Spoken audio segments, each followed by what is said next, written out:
Ever witnessed someone so fast on track you doubt you could ever be on their level? The mission of Advanced Motorsports is to demonstrate the speed is achievable for everyone.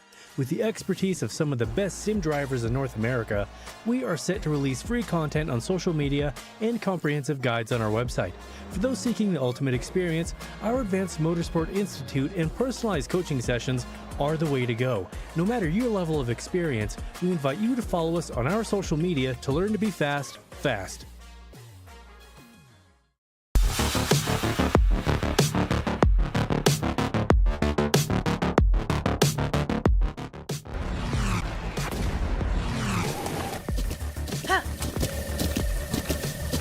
With the Butt Kicker Gamer 2, what you see and what you hear is what you feel.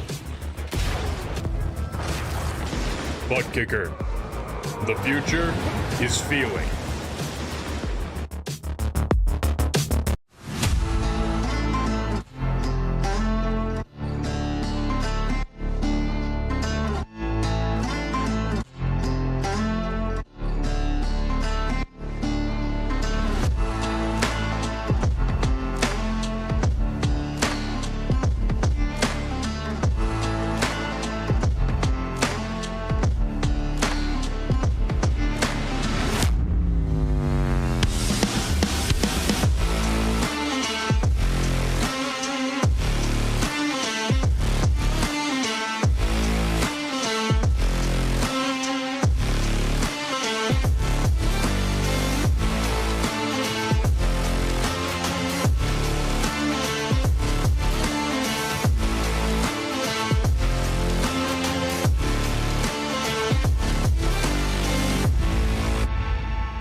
Welcome everybody to RaceSpotTV once more for the Precision Racing League Formula D Series.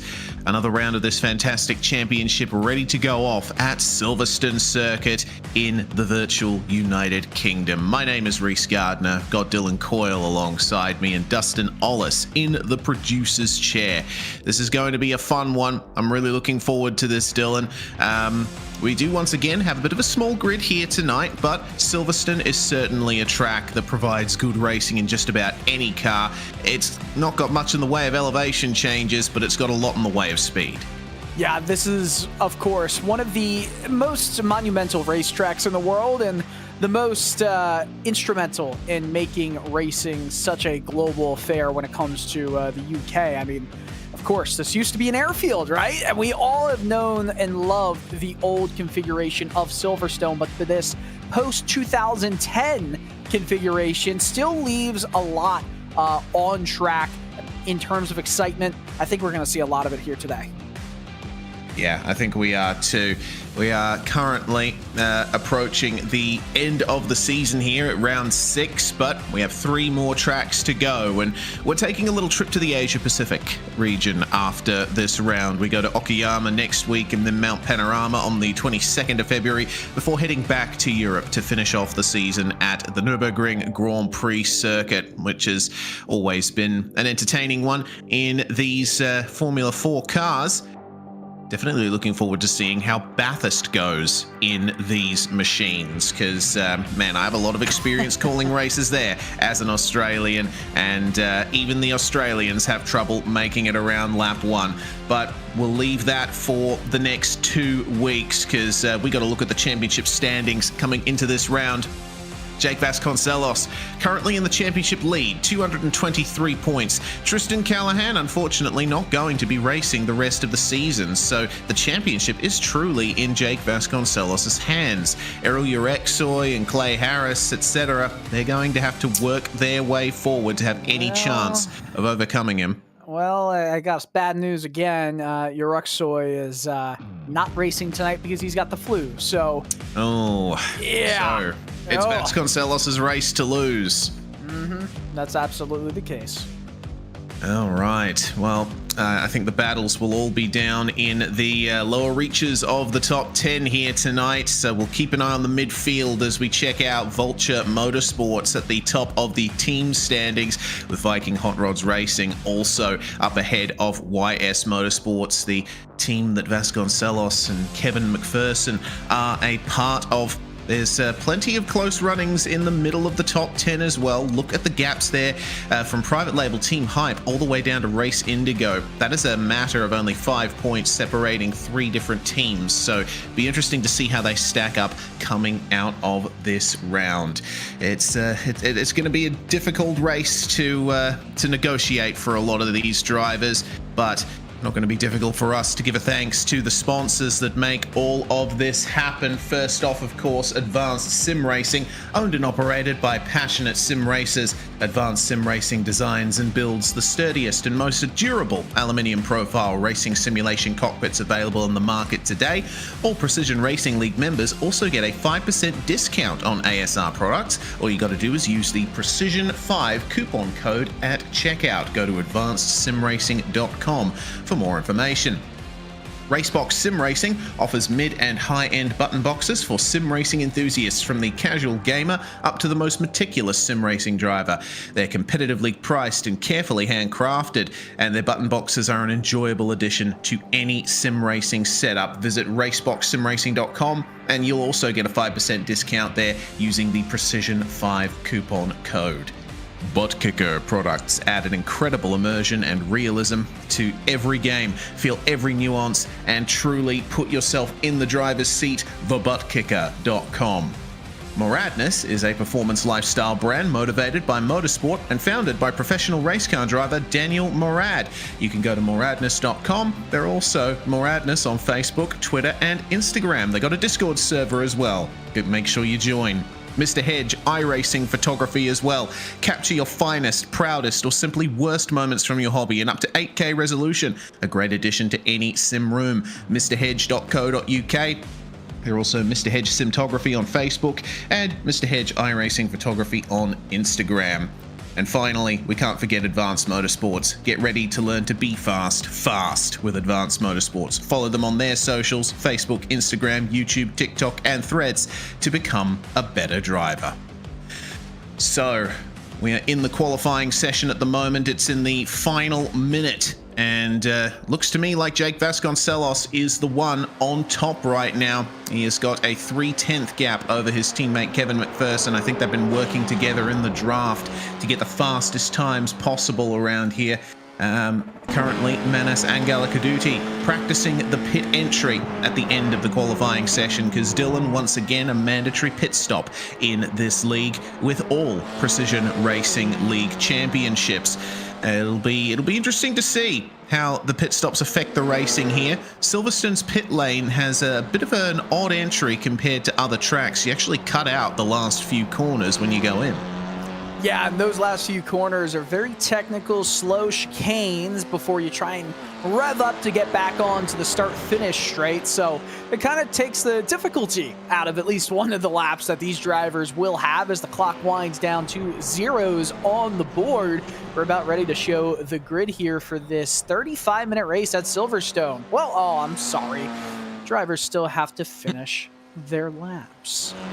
Yes, we're in overtime right now. 2 minutes and 45 seconds remaining on the clock for drivers currently on a lap to finish that lap. Clay Harris is who we are focusing on at the moment, and well, he should be able to get to the end of this lap. Let's see what he can do. 9th place for him at the moment on a 2:03.493. All he needs is half a tenth, and he can overtake Brett Accord to start in 8th. Yeah, and it looks like it's only going to be a 12-car field in this race. I mean, I think you and I both are hoping, Reese, that Kevin McPherson is able to have a little bit more speed in race pace than Jake Vasconcelos. I feel like the thing with Vasconcelos, though, it's not just the fact that he can put down a 1-lap average speed. This is going to be, if he holds pole position, which it truly looks like he's about to get another one, he will have, again, another pole position, 100% for the season so far. I mean, that's pure domination. Yeah, it truly is. Vasconcelos has shown that he is the man to beat for sure this season, as Harris does succeed in moving into 8th place.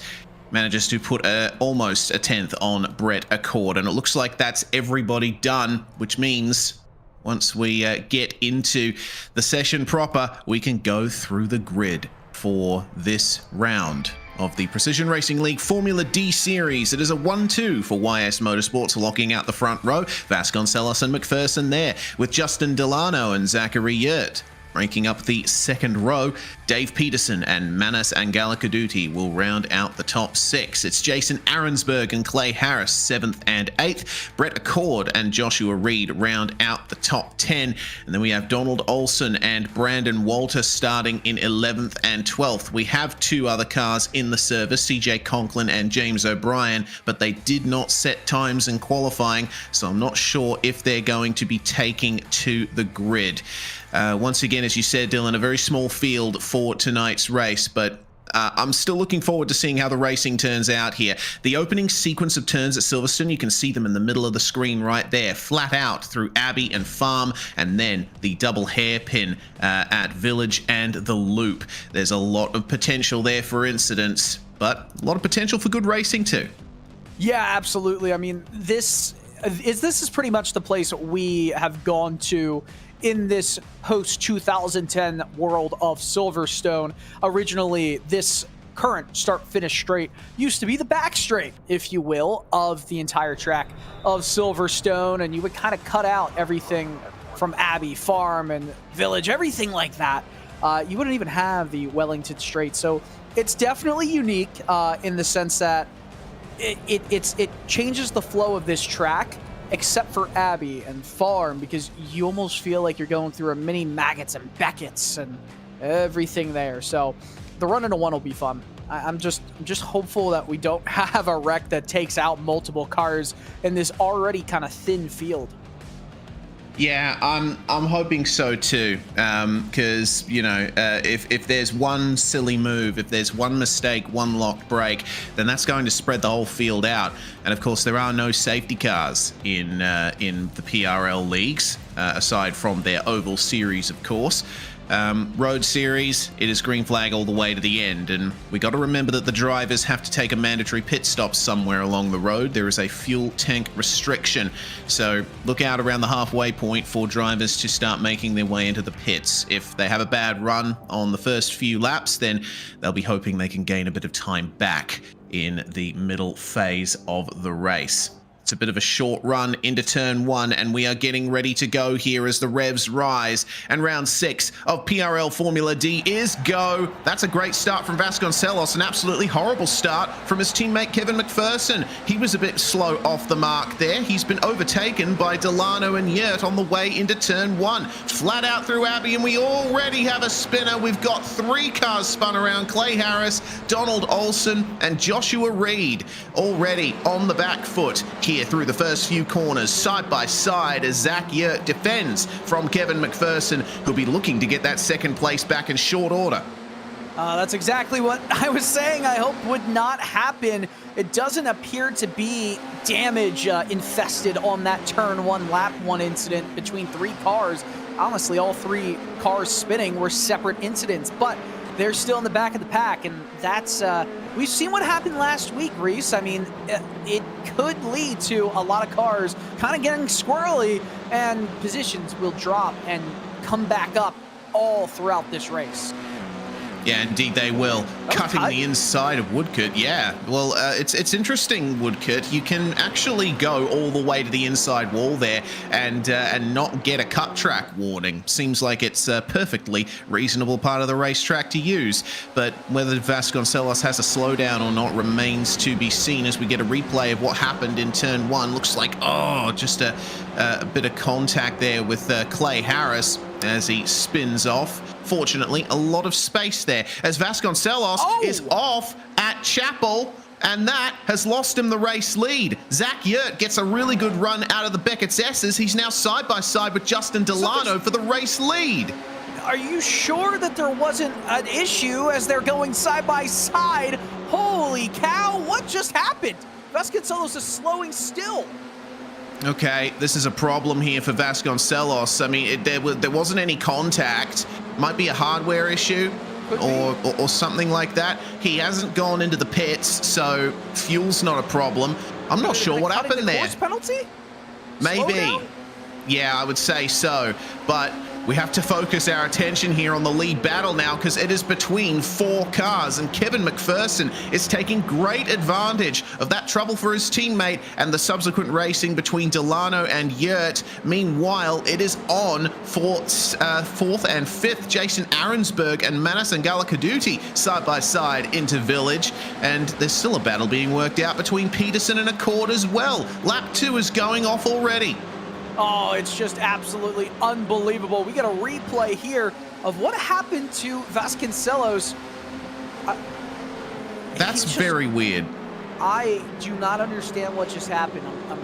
If he gets into the podium positions, I wonder if we'll get a chance to ask him about that. He's back in 8th right now, though, and he's still within that draft, right? That slipstream. It's going to be big as this race continues to move on, as we watch Brett Accord going side by side with Peterson. My goodness, some great racing here through Woodcote. Yeah, fantastic stuff. Accord is going to try up the inside of Copse, and Peterson takes to the runoff area in response. He will get an off track there, and Vasconcelos will already be looking to gain a couple of places back. We keep our eye as well on the fight between Galakaduti and Arensberg too. There's going to be quite a few positions for Vasconcelos to make up. Let's see what it's like on board here with Brett Accord. There's the corner that Vasconcelos went off at a lap ago, and I'm gonna make a call here. Potentially, it was a micro slide through Chapel that he had to straighten out, and maybe that's what sent him off. But again, we won't find out for some time. Regardless, it looks like everything's calmed down just a little bit on the way into Vale and Club. But keep an eye out for the slipstream coming down the Wellington Straight. Potential moves as well into turns 3 and 4.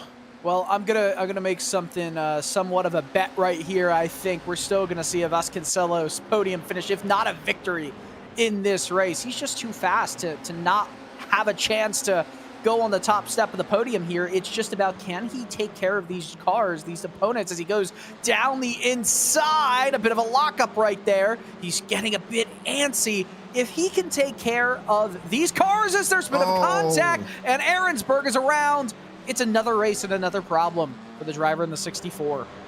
Yeah, unfortunately, he did that all on his own, too. The car over-rotated at the apex of Village there. He got on the power, and the rear end just went, no, I don't want to do that. Meanwhile, almost 3 wide coming into Brooklands. Love that corner. It's one of the places I think has been improved on the new layout of Silverstone. Peterson on the outside. There's another spinner, and it looks like that's Yurt. Oh, dear. They're dropping like flies here, Dylan. Yep, this is exactly what happened at Jerez. Just mistake after mistake after mistake. And Jake Vasconcelos, 3 wide. This is not going to end well. Contact. And that's Vasconcelos in the P3. That's Peterson, and that's Galakaduti. This is just, it's not good racing. No. It's it's not racing at all, really. If you're having drivers just unfortunately make contact with each other through corners, and all you have to do is sweep through. But having said that, I think that's one of the reasons why Vasconcelos has been so dominant in this championship. He's one of the drivers that has so far avoided making too many mistakes. I think a lot of the races this season have been defined by stuff like this. Drivers just not putting their cars in the right place, making errors like that. I mean, it wasn't even like Vasconcelos went all the way down to the inside and gave all the room possible on the outside. And it just, it's hard to go 3 wide, no matter how slow of a car you're driving. It's almost impossible to go 3 wide through Culp's corner as Galakaduti is taking his car into pit lane. Nonetheless, now we still have a battle for the lead, and if these two make contact, Delano and McPherson, Vasconcelos is in the catbird seat. Yeah, definitely is. Vasconcelos has made his way up to P3 now, and, well, Kevin McPherson and Justin Delano seem very involved with each other right now. Can McPherson take the lead from Delano down the Wellington Straight? good opportunity for slipstream here, but he's not going to move out of the slipstream for the overtake. It can be difficult to put a move at Brooklands. It's a very fast corner that tightens up on the way through and into Luffield as well. I think if McPherson is going to want to make a move, it will be at Stowe. I think that's one of the best overtaking opportunities around the lap, if not turns 3 and 4. Having said that, I think maybe this is a tactical move here by McPherson to stay behind. He could be saving a bit of fuel here to shorten his pit stop. Yeah, and that could potentially be the case. We have seen at Jerez, for example, some pit strategy where drivers decide to get the undercut, which is not going to save too much time in terms of fuel, but might get you out of some traffic, might cool down the tires for a little bit. I'll be honest, Reese, as we see McPherson in the slipstream of Delano maybe making a move, he thought about it, thought against it, though. I just don't see the fuel differences over the course of each pit stop to be too much, because if you go early, if you go midway, you're not going to be putting in more fuel than you need to get to the end. If you go at the very end, you're also doing the same thing, right? It's but both times you're putting in the same amount of fuel you'll need to get to the end of this race. So I don't think the fuel times are going to be all that different. It's just about when you decide to go in, if it helps with traffic or getting you out of traffic. Yeah, fair. Well, we'll see how it works out, as that was very wide for Delano on the way into turn 3, but he hooks it up through turn 4. Flat out again onto the Wellington straight. And comparing lap times, well, no surprise that Jake Vasconcelos was the fastest car on track last time around. 202.3 versus a 202.5 for both of these, and McPherson going for the move at Brooklands, but he's going to have the outside for Luffield. Delano, though, allows him to clear by the time they get to the right-hander, and so YS Motorsports is back into the lead here. Unfortunately, another spin there for Brett Accord, and well, that's a reasonable enough re-entry. It seems like the gaps that have opened up big enough for it to be safe. Meanwhile, Delano still pressuring McPherson to try and get back into the lead. He's doing everything he can as we get a replay here, and you see that the car just kind of rotates mid-corner. Great avoidance right there, and was that James O'Brien with the avoidance? I think it was. Yeah, that was perfect from him. But you saw the car over-rotate mid-corner, and he just never saved it as he came on the exit, tried to get on the throttle. The car's already unsettled. We rejoin this battle for the lead, and you see that that number 10 just there, right? It's Vasconcelos is there, but James O'Brien as well. He is such a solid driver for private label Team Hype. We talk a lot about him and his teammates in the Oval Series of the Precision Racing League. And for him to be right here is pretty impressive nonetheless in P4, as we see that battle for 7th, 8th, and 9th going on, separated by just 0.6. Yeah, this is a good battle here. Brandon Walters, the one in front, with Clay Harris and Dave Peterson fighting amongst themselves coming into Vale and Club. Back into single file by the time they make their way onto the start-finish straight. So now things have calmed down a little bit after the opening salvo of spins that I think we've become used to in this series. Seems to have happened in that round so far. Most of the drivers who will be competing towards the top 10 area of the field end up making mistakes and ultimately ruin their own races. Matt Gallagher is still in the pits. I think that's a retirement for him. So how one car, and there are now only 12 cars circulating out there. We wait then for the next opportunity for someone to make a move. A little bit of moving around in the draft there for Dave Peterson as he tries to overtake Clay Harris, but nothing doing for the time being. I gotta say, Reese, it's interesting seeing how fast some of these drivers are, but how much racecraft still is needed, because we see a lot of the same drivers make the same consistent mistakes, right? It's consistency and being inconsistent. And unfortunately, that leads to a situation where you've got a fast driver in Ahrensburg in 64, or you've got a fast driver like in Galacadudi being not in a podium battle. But this is a battle for the lead. Delano going down the inside, going to try to make a move around Stowe. Easy does it. And we're getting a new leader. We are indeed. Nice move there from Justin Delano. But McPherson's still pretty close. He could afford to sling it up the inside at Club, but he decides to hold back and go for a better opportunity sometime on the next lap. Down the Hamilton straight into turn 1 and 2. It's completely flat out in these cars. But I think I saw a hint of a lift there from McPherson as he thought, okay, it's time to back off a bit. Jake Vasconcelos down to a 2020. Meanwhile, these guys set 2021 and 2025s at the front. Meanwhile, look at this. Lovely side-by-side here with Clay Harris and, Joshua Reed and Menace and Galacadu. No, sorry, Zach Yurt and Joshua Reed. My apologies. We got there in the end. That's all that matters. Nice moves, but meanwhile, the fight's still going on here between Clay Harris and Brandon Walter. Looks like, well, Walter was the lead car in that 3-car pack for 7th, 8th, and 9th, and now right at the front of it. So, this is fun, seeing a lot of cars within just a couple seconds of each other under a blanket. You know, I really like using this term that I think I coined, Bruce. It's instead of just under a blanket, you name the blanket that corresponds to the size of the bed, which is also the size of the difference. So, we are at maybe a twin-size blanket these drivers are racing under, but if we talk about the gap from 7th to 12th, maybe under a California king-size blanket. I'm not sure if you know what that is, being Australian.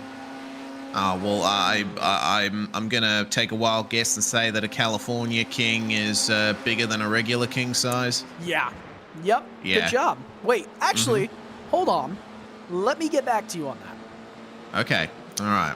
A little bit more bed stats coming soon from Dylan Coyle as the battle for the lead is still on here. Kevin McPherson has not gone for the move on Delano yet. Looks like he's just hanging back, trying to go for it again. Meanwhile, the battle for 10th. Look at this. Zach Yurt, Donald Olson, and Joshua Reed right in the midst of all of this. That's a beautiful move around the outside there from Zach Yurt. Uh-oh. Vasconcelos fast again. Both of them locking up on the way through, and that was a big clobber of the anti-cut curb there from Donald Olson. I'm surprised that didn't result in a spin as Dave Peterson goes into the pits. He's the first driver to take a regular scheduled pit stop in this field. Yeah, that was an incredible save right there, going off those sausage curves as we see a move down the inside. Ahrensburg as well as Brett Accord. I mean, these drivers, again, they've had so many mistakes in this race, and yet they find each other. Is one of them going to out-mistake the other? We'll see as we go down this short straightaway into Brooklands. Yeah, this is fantastic. Up the inside goes Accord, takes it back from Ahrensburg, and it looks like there's not going to be much of a fight from Jason there. So the battle for 5th is over for the time being, but still very close in draft range. We will see Ahrensburg stick very close, hopefully, and have that battle continue. Meanwhile, look at that, the top 3. You see Vasconcelos right in the midst of it, and we're hearing that Dave Peterson has not exited the pit lane yet. I get the feeling there's some further issue there that we weren't aware of. Peterson may have been involved in some of the contact as, oh, I've just seen a big spin for Donald Olson at Cops. Oh, that was massive. No. Yeah, here we go. That's the live picture of what's happening and what's happened to Donald Olson. Unfortunate for him, but he's gotten a toe back. As we bounce through a few pictures, there's a replay, and that's just that's a big off right there. He's beached it pretty much, I'd say. That's snapped. In motorcycle racing, you call that a high side. He had some oversteer on the way into the corner, too much curb on the way in. He tried to recover it, and then the car just went, no thank you. I'm not going to assume that trajectory, as we're hearing Zach Yurt has spun as well. at the same location where he made that fantastic move just a lap ago, and it looks like it was actually contact with Brandon Walter, who spun in front of him. That's a big... Yeah, look at that front wing and all the parts flying off those two race cars. I mean, I gotta tell you, only 3 drivers, big hit right there. That's a massive hit with that left front tire and that left front wing, and the wing just kind of shattering and coming apart. Only 3 drivers in this race have had, I think, 0 issues, and they're running 1st, 2nd, and 4th. Yeah, but James O'Brien has had a lovely, consistent race, hasn't he? Yes, he absolutely has, and Vasconcelos can win this one without having to worry about those two fighting in front. I mean, he's gained 2 seconds in the past 10 minutes of racing action. Look at that. Look at that lap speed and time and everything he kept gaining lap 4. That was an unbelievable gain of time and speed. And by the way, Reese, I have an answer for you. Oh, yes. Yes. So, California King is 72 by 84 inches long. I'm sorry, I'm using the American way of doing it. It's all right. I'll just multiply by 2.5. Gives me centimeters. There you go. Is that that's not accurate? It's true. No way. It's more like 2.45 centimeters. But okay, that's what I wanted to hear. I wanted to hear that our scientific accuracy was off, and it matters when we're talking about meters and centimeters and everything going on in that system. Bed's a serious business. It is, and a king size is 76 inches by 80 inches, which means, pretty sure they have the exact same, exact same space, volume, whatever that it holds, but it is, as Vasconcelos goes fast again, but one's looks more like a square and one looks more like a rectangle. Okay. Yeah. Little bit of a shift in length and width. Interesting. Okay. So technically, if I wanted to say California king size, that's an off on the dirt, and that's going to open up the inside for McPherson to get by Delano. This is also going to let Vasconcelos get even closer as those two are slipstreaming. Maybe a look down the inside. It would have been so hard to recover right there if you were Justin Delano, but the more these two fight, I mean, are we getting into a Singapore Formula One situation here? There's no DRS. There's no wing flap that can open up. But, I mean, the more these two fight, the more they open themselves up to this guy coming after them. Yeah, Vasconcelos has been driving very consistently since his unfortunate error or problem. We're still not sure exactly what it was at Chapel. But these two have involved themselves with each other, I think, a bit too much. They are just losing time to each other. And, I mean, that was a big old slideroonie from Justin Delano on the exit of Village. It just goes to show that even drivers racing up the top are having trouble with keeping their cars under them. This is a fixed setup series, so all drivers have to deal with the same settings and the same machinery. But some of the problems that I've seen is just with the rear end. Like, it doesn't matter if it's on entry or exit. Almost every incident we've seen so far has been someone having trouble keeping the car straight. Yes, and there's a lot of oversteer.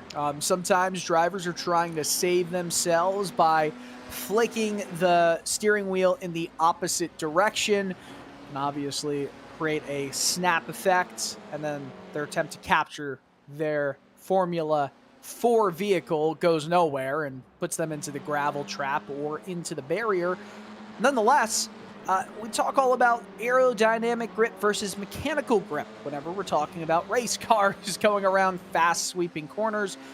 You look at aero grip as a bigger component. These cars don't really have all that much aero grip compared to mechanical grip, but they still have to use those wings. And, you know, if you get a little bit unsettled, off balance, and maybe the air is disturbed in front of you, that leads to that maybe oversteer or understeer snap effect, especially when you're kind of coming in and out through a slipstream through the corners. This is dirty air, but then right as we go into this straight, it's a slipstream.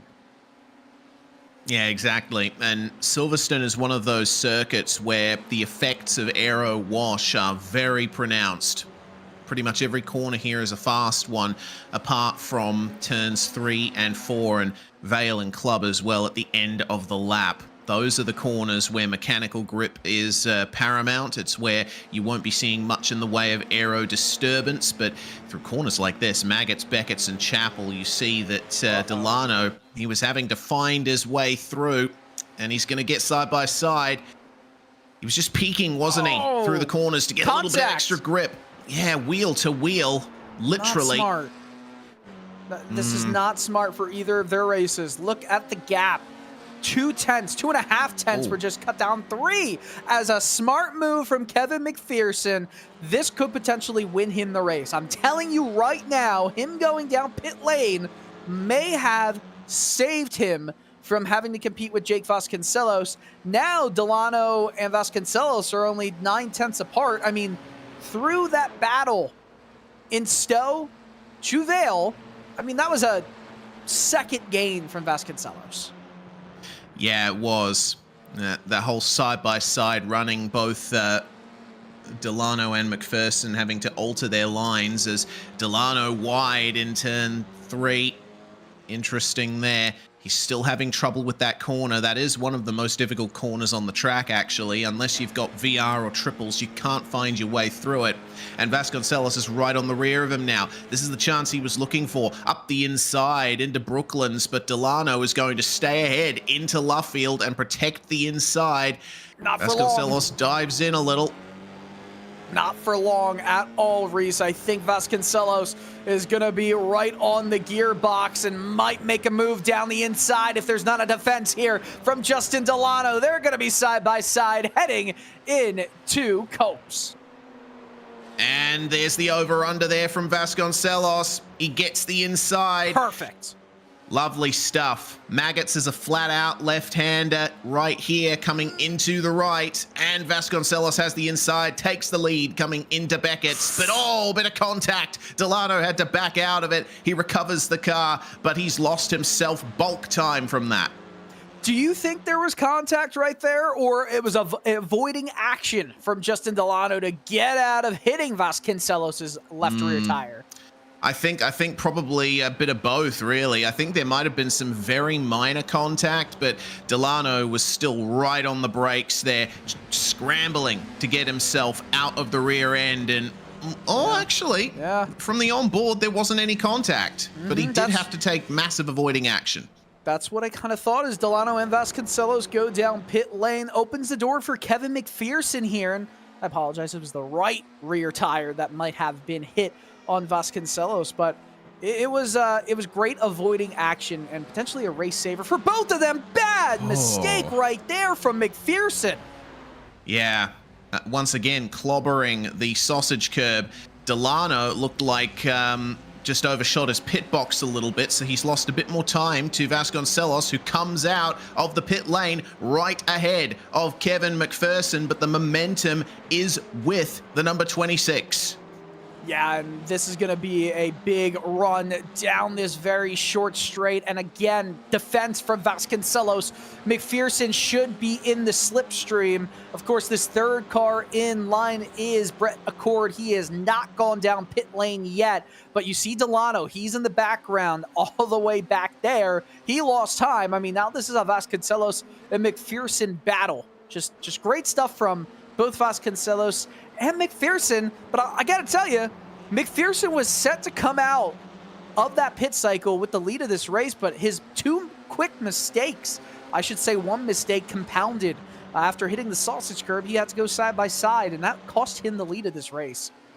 Yeah, also, his pit stop was about 0.6 of a second slower than Vasconcelos's. McPherson ultimately a 10th slower from the entry to exit of pit lane than Vasconcelos as well. Those little time differences compounding to give the number 10 the lead. But as we've seen in every round so far, there's no team orders at YS Motorsport. These guys are free to battle to the end, but I think that battle is starting to die away as I saw a bit of a slide from McPherson through Chapel, and well, we shall see if he can keep the lead there. That's the mistake there through Club.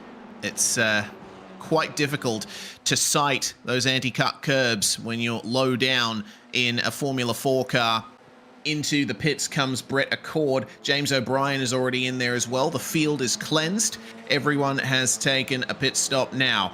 So we will be racing to the end. It's been a good race from James O'Brien, we were saying earlier. He's been staying out of the way. He's been keeping his head down and his hat on.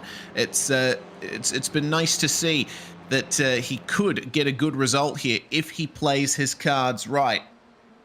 Yeah, absolutely could get a good result here. I mean, I feel like the bottom of the barrel result for O'Brien at this point is going to be P4, but if there is a mistake from anybody on the podium, it's James O'Brien who would succeed from 4th into a podium position. We'll wait and see. I don't know if we'll have any big mistakes or big offs. Obviously, I've been wrong before and I'll be wrong again, but Vasconcelos, after making that one small mistake, I mean, he has been perfect since.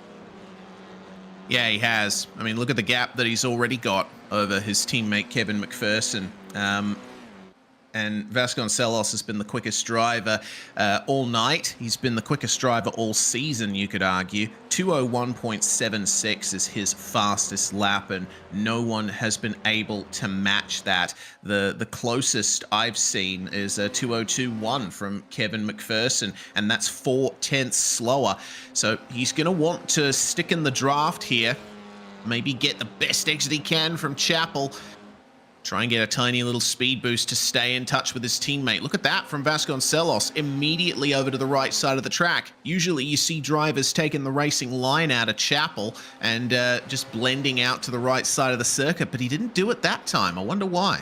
You know, sometimes it doesn't have much of an effect, right? If the drivers snake with you, then they're still in the slipstream. You're not affecting them too much. If you snake and they don't snake, I almost feel like it helps the driver that doesn't react too much. You know, yeah. Especially, I mean, you see it sometimes in the, now I can say it, the Indianapolis 500, where all the snaking that goes on down the front or back stretch happens, and sometimes drivers just stay straight, driving straight and up against the wall, or at least, oh no, another mistake, and that is Brett Accord's mistake to make. I saw yellow and I forgot we switched over to Accord and Ahrensberg. Remember, out mistaking each other. Yes, we'll see if I can out-mistake you here as Jason Ahrensberg tries up the inside of Brett Accord coming down into turns 1 and 2. Here's 3 and 4, and the run wasn't quite enough. Ahrensberg is going to have to hold back here. Remember that Brett Accord is fresher out of the pits than Ahrensberg was. Tires are not a factor in this series. The drivers only take fuel in the pit stops, but regardless, having a little bit less track time out of the pits can be a disadvantage for some drivers as they get used to the car at speed once again. And you see right there, a lockup for Brett Accord coming into Brooklands, and Ahrensberg will try and take advantage of that with the exit from Luffield. Trying to take advantage of it, but unable to do so as there's 5 minutes remaining on the clock. That's what it says. And 2 leaders in this one. It's a much closer battle than what it has been before. You know, even with this small car count and only 10 drivers being on track right now, we are very fortunate, Reese, that this battle has been as good as it is. And look at that, some snaking from Vasconcelos. And for a long time, McPherson said, I'm not playing your games. Came down to the right, and now they go into Cops. I mean, pretty much, or not Cops, excuse me, Stowe. Pretty much nose to tail. Yeah, there was almost a bit of front wing to rear wheel contact there. As around the outside goes McPherson into Vale and takes the lead. Through the right-hander, Vasconcelos has decided, okay, we're going to make this race entertaining for all the spectators, up the inside, and keeps the lead at the start of the next lap. This is fantastic. That was unreal. That was fantastic racing between these two guys, but I've just realized something. I've looked at the pit stop times again. Remember, Vasconcelos about 3.8 seconds according to my timing, 4.4 seconds stop for Kevin McPherson. Considering that Vasconcelos was so staunchly defending on the way out of Beckett's and Chapel, I'm thinking maybe he might have not fueled the car enough. Oh no. don't say that. I mean, that would be a huge mistake. And if that's the case, I don't know. They both came down around the same. Let me try and think. I'm doing too much talking before. McPherson came in the lap before Vasconcelos. So, but pit stop times are going to be the same. You'd have to take the same amount of fuel to finish the race. So it's fine. Well, I mean, yeah, it could be, but remember, Vasconcelos' pit stop time was 0.6 quicker. That's pretty much usually at least 1 lap more fuel. Yeah. Okay, but everybody else, I'll say this for sure. Most other drivers took very similar times in their pit box. I mean, McPherson, 4.3, Vasconcelos, it's saying 4.1 on my screens, 4.3 for Delano. James O'Brien's been 4.6, so I don't know. I do know this is good. Is that a bump draft? Yeah. Oh, what? Yeah, a little bit of a bump draft. Okay. That could have turned out badly for the both of them. Vasconcelos sticking in the slipstream, and I mean they made contact right before the braking zone for Stowe, didn't they? That would have been disastrous for YS Motorsports if that went the other way. Joey Logano, Matt Kenseth, much? Reese, you know that reference? Well, white flag is out. 1:53 on the clock as they cross the line, and a lap in the Formula 4s takes about 2 minutes and 2 seconds on average. So this is the final lap of PRL Formula D round 6, and it is once again a staunch fight between the two teammates at YS Motorsport. Who gets the best exit coming out of Village? Both of them pretty equal here. But Kevin McPherson, slightly better run out of the corner. Vasconcelos' strength, though, he has the slipstream. He can stick with him. I don't think there's going to be too much of a move here at Brooklands and Luffield. Oh, that's a very, very late set of pressure put on the brakes here. I'll be honest here. The driver who's going to come out of Chapel second is going to win this race. Yeah, I think so. So if you're Kevin McPherson, what do? Do you let Vasconcelos have it here at Copse, or do you wait? Vasconcelos is going for the move at Copse. He goes up the inside, and McPherson will now have the advantage once they exit the S's. This is interesting. I mean, of course you want to be in P1, but you're going to have to also worry about the intense slipstream that McPherson will get, but he kind of overshoots through Beckett. He's got to get a good out of Chapel, and I think that was perfect for McPherson. Big run. Oh, yeah. This is massive. Vasconcelos is going to stick to the inside. McPherson pulls out of the slipstream nice and early down the straight. He probably would have wanted to be a bit further back to get the maximum benefit. Vasconcelos defends on the inside of Stowe. McPherson has one more chance here, and that's the outbraking at Vale and Club. But Vasconcelos, McPherson into the pits. He's going to try and take the win by going through the pit lane. I don't think you're allowed to do that. Remember, at Silverstone, it's, okay. It's showing him as the winner. It shows that McPherson won this race. Okay, that's a finish I didn't anticipate. Are you kidding me? What did we just see? Well, that might be something for the stewards to look at. I don't know if there's a provision in the PRL rulebook for something like, you can't take the pit entry because, hey, I mentioned it at the start of the broadcast, didn't I? The pit entry cuts out the last couple of corners. And I mean, we've seen something like this before in actual Formula One action. Am I not misremembering that? Did Michael Schumacher try that before? Well, that I think that was a little bit different. That was the French Grand Prix in, I think, 2002, where he did like 4 pit stops because the pit lane was very short at Manicourt. But yeah, I don't know if we've seen it in real life yet. But well, Vasconcelos is doing his donuts. He'll show up on the timing as second, but I don't know. Maybe there's a post-race review here. Oh, okay. So we're hearing we're hearing that Kevin McPherson had a black flag. He had a drive-through penalty to take, and that's why. Wait a second, Race.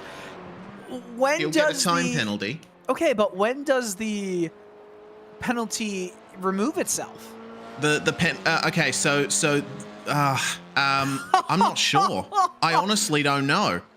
I mean, okay, so the time has hit 0, and McPherson gets the black flag applied, so he doesn't win the race. Vasconcelos is officially the winner of PRL Formula D round 6. Let's go through those results then. Oh, that's one of the weirdest race finish calls I've ever done. A 30-second black flag for Kevin McPherson puts him down to 5th place. Vasconcelos, Delano, and O'Brien are your podium, with Jason Arensberg in 4th. Clay Harris is going to finish in 6th place, 4 seconds ahead of Joshua Reed. And then we have Brett Accord, last driver, within a minute of the leader. Yurt and Walter round out the top 10, and they are the only drivers to finish the race here. Dave Peterson, Donald Olsen, and Manas Angala Kaduti all retiring due to incidents and damage. CJ Conklin did not take to the start. Okay, that was an interesting one for sure. And I think we'll go in reverse podium order for this one, because James O'Brien was one of the guys who won the race to the Waiting for Interview channel. James O'Brien, welcome to the commentary box. A podium for you from 13th place. This race was all about survival and keeping the car straight. Yeah, luckily I tuned into you guys right after I finished, because I thought he was just playing a joke on everybody. I was like, oh, that's funny, they're friends, you know, they're just going through pit lane. But I didn't realize he had a black flag. But yeah, survival. I wanted to challenge myself. I didn't get a lot of practice, so I figured I'd start in the back, and lo and behold, the first turn was like the Red Seas parted in front of me, and then it just kept happening. I made a mistake on like the second to last turn. Otherwise, I think I might have had a shot at Justin. For some reason, he was very slow at the end. But yeah, I pride myself in consistency in every car I drive. Sometimes it's not fast enough to win, but sometimes it's enough to be around at the end. Yeah, it certainly is. And, well, looking at the results and standings from the season so far, you're still a bit down the order, 14th place after not taking to the start for the last 2 races. But we still have 3 to go, and it's at we have 3, and it's at 3 very good tracks to end off the season. Okayama is the first one. You looking forward to that one? Yeah, it's a fan favorite. I think that's what everybody starts off on in iRacing, so I think I did pretty well there last time we were there in this car. Hopefully we can get a fuller grid. I know these cars can be kind of dull if you're not quick at them, so people kind of give up easily. I really enjoy them, though. I like how momentum-based they are, but that track suits that car really well. Yeah, certainly does. Well, hopefully we get another chance to chat to you next week, James. Big thanks for joining us, and congratulations again on another podium. Thanks, guys, for putting this on. Number 33, James O'Brien in position number 3. Position number 2, Dylan, was Justin Delano. You stood by with him. Yeah, Justin, first of all, congrats on P2. I know that's not where you necessarily expected that you'd get by the time you crossed over the finish line, but hey, congrats. I definitely didn't realize it was an iRacing penalty for that. Yeah, that was something. We didn't either. Yeah, we didn't know either. But we suspected that something odd was going on. But hey, you gained a position. I know that you were fighting for the win of this race for a long time. But was there ever a thought that hey, maybe we should take away from the fight because Vasconcelos is gaining quickly? I thought about it, and like in GT3 and stuff, I like to do that just to like fuel save and kind of strategize. But a lot of the fuel saving isn't worth it in these because you take so little. And I was racking up way too many off tracks in the dirty air behind them. So I was just like, I'm going to push, I'm going to try and stay ahead, and then hopefully I can be in the right spot, right time at the end. Well, it almost was the right spot at the end, especially if two teammates took each other out while bump drafting. That's a story for another time. But you know, at the end of the day, very minimal mistakes from you get you into second. It seems like as the season carries on, just minimizing mistakes almost guarantees you, if not a podium, a top 5. Yeah, it was definitely a good race for me. Definitely with some big mistakes, especially when Jake finally caught up and got by me. I had a big wiggle there. I was losing it a lot in the loop, but you know, at the end of the day, I can't complain about second. Well, I'm sure that it's better than finishing in third, right? Yeah. Take them where you can get them. Oh, congratulations again. And hey, best of luck as the season progresses. All right. Thank you. Not a problem. Reese, it's always funny hearing from someone who's excited to get into P2 after thinking they were P3. But how about a guy who finished in P1? Yes, and probably would have known that he was going to finish P1 because he may have been in communication with his teammate. Jake Vasconcelos, race winner, is with us now. Did you know about the penalty for the number 26? Yeah. We were messing around the last couple laps and just kind of happened. Fair enough. I didn't know he had 4x left, and I wouldn't have went so close. But I don't think he knew either until it happened. But that's okay. Well, regardless, it wasn't the smoothest running for you this race. What happened on lap 1 at Chapel? Was that just a micro slide that turned into a run off the track, or was there another problem there? Something kind of happened there, and I didn't want to lose it, so I just went off the track there and got to slow down. But it made for a fun race. I was actually able to pass some people, so. Yeah, certainly. It's a nice wide track at Silverstone, very fast as well. Seemed like, once again, a lot of drivers had trouble keeping the rear end under control. What was that like from your perspective? Yeah, it wasn't too bad. Grip was actually really, really nice. The track temp was low. But yeah, I mean, I was pushing every single lap, so I was starting to lose it there, kind of at the end. Well, regardless, another win on the board for you here in PRL Formula D, and we only have 3 rounds left to run. Okayama, Bathurst, and then ending off the season at the Nürburgring. Are they all tracks that you're fans of? Yeah, I know them all, so that's a start. Yeah, I think I'll be doing well there at all of them. Awesome. Well, I'm sure it's a given that we're going to be talking to you after the end of those races. So thanks very much for joining us, Jake, and we'll see you next week. Alrighty. Good night. Jake Vasconcelos, another win on the board for the championship leader, and that is going to conclude running here at Silverstone for round 6 of PRL Formula D, Dylan. Another interesting race that threw a couple of curveballs, not just for the drivers, but for us up here too. Yeah, that was, hey, listen, even if it's not always the most enthralling or exhilarating, it'll at least keep us on our toes. And I think that this race not only kept us on our toes, but I also think it was pretty exciting. Again, it's not always about the quantity of drivers, but the quality of the driving.